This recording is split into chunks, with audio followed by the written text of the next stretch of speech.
I want to talk to you about a few baking tips that will help you have the fluffiest, most delightful cake ever. Number one, make sure you get all your ingredients together for your recipe.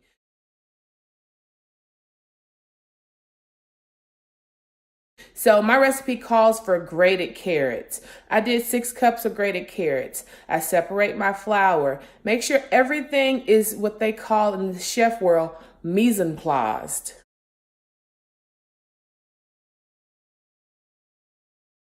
Okay, that's tip number one. Tip number two is make sure your ingredients are at room temperature. So things like milk and eggs that come out of the refrigerator, bring them to room temperature.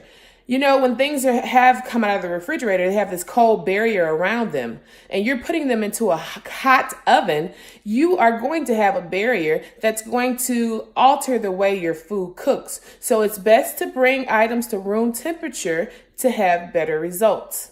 Now, let's say you forgot to take those eggs out. I have a quick tip on how to bring eggs to room temperature because you definitely need to have those warm when you start cooking.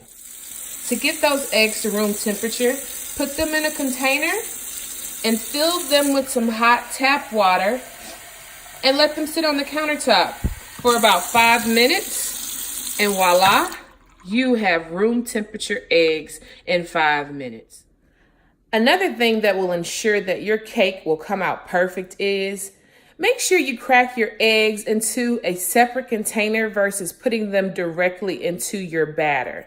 So let's say the inevitable happens and you get an egg you get an eggshell in your batter. Now the whole batter is potentially broken or ruined because now you've got to go in and try to fish out that eggshell, and nobody wants eggshell in a cake. So this is what I do before I make a cake.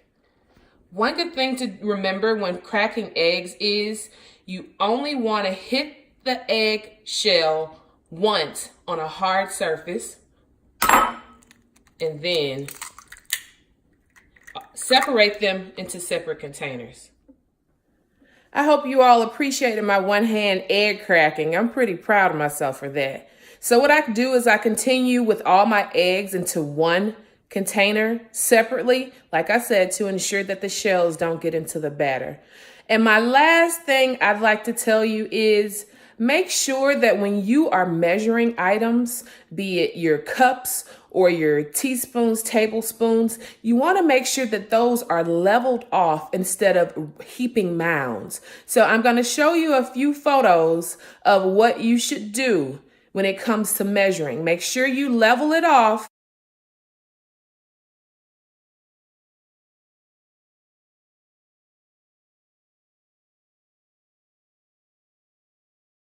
Also, when it comes to flour, you want to sift your flour as well. So I measure sifted flour for my recipes. I'll have more tips, and always, if you have particular specific questions, just get in touch with me and I'll be here for you. This is Mika signing off. I'm going to show you what happens with that carrot cake from my grandma's recipe. Talk to you later.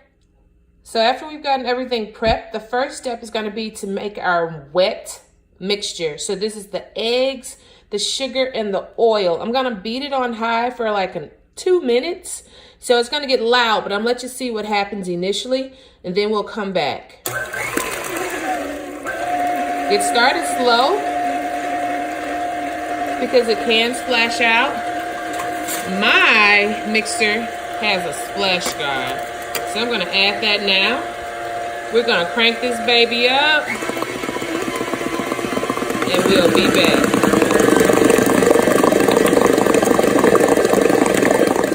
So everything's mixed together. It only took about a minute, but my next step is going to be to add my flour all at one time. I'm adding that flour that has cinnamon, sugar, and salt, and I'm going to beat this for about 2 minutes. Yeah, it gets a little messy. Again, I'm going to put my splash guard on, and I'll come back and show you what this looks like after we beat it all together. Fight the urge to go really fast initially, or you're going to have flour everywhere. So I start slow, and then once it starts to incorporate, I'm adding more speed. If you do too much too fast, you're gonna have flour everywhere. Uh-oh, you see what's going on down there? I'm gonna take the splash guard off so you can see a little bit better. So this is what my batter is turning into. All right. Now you see what we're doing. I'm gonna take a moment and scrape down my bowl. You see that flour along the edges there? I'm gonna scrape that down to my batter. I'll be back. All right, we've got batter. This is the beginning of something beautiful. I don't know what this is, but I'm about to get it out right now. All right, so the next step in this cake is to add those beautiful carrots I grated. Yes, I grated all of those by hand. Let me tell y'all something. If you have a food processor, use it and use it wisely.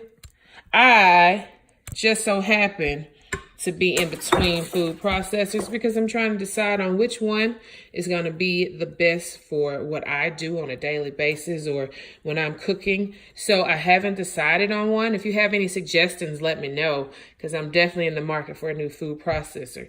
So can you imagine having to do all these by hand? That's what our grandmas did, right? So what I'm going to do now is mix all of this, incorporate it, and I'll be back. I'm gonna let you see to start slow because you don't want all your hard work going all over the floor. So we're gonna start slow. I'm gonna get this incorporated and then I'm gonna come back for the last few steps before we get it in the oven, okay? All right, party people, we have got batter. You got the carrots incorporated. We got all of our flour and eggs. The last step though, is the pecans. So what I did is I took the pecans and I rolled them in some flour. This is going to create a barrier around the pecans so they kind of float in the batter. So because that flour is there and I don't want to disturb it too much, I'm going to take those pecans and I add them to the batter. Now I'm going to do this step away from the stand mixer because I don't want to disrupt the batter too much. It would be too aggressive. So I'm just going to gently fold this into my mixture so we can have a nice incorporation of the pecans into that carrot cake batter. Okay, now once I get this fully incorporated, I'm just going to do it gently. So a few little rolls so you don't have any evidence of flour anymore. And then I'll also take it down to the bottom and make sure my my pecans are incorporated well. And you see we're there. The next step after this is I have some pans that I've sprayed with cooking oil. You can do the old-fashioned way of putting some butter and flour around the bottom and the edges. And I also put parchment paper at the bottom. And later on, I'll show you my little trick for making a perfect circle at the bottom. But I put the parchment paper so we don't have any sticking problems. I'm going to pour the batter in here. I have 2 pans. I have my oven preheated at 320 degrees, and I will be baking for about 30 to 40 minutes. We'll see the final results in just a little while.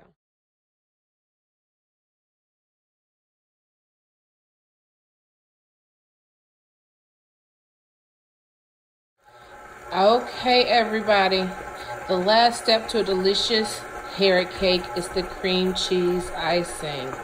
Now, all you need to know is it's cream cheese and powdered sugar and some other stuff. But my grandma, Mamie Lou, had some secrets that she gave me. I can let you taste them, but I can't tell you. I'll give you a finished product of how it all turns out.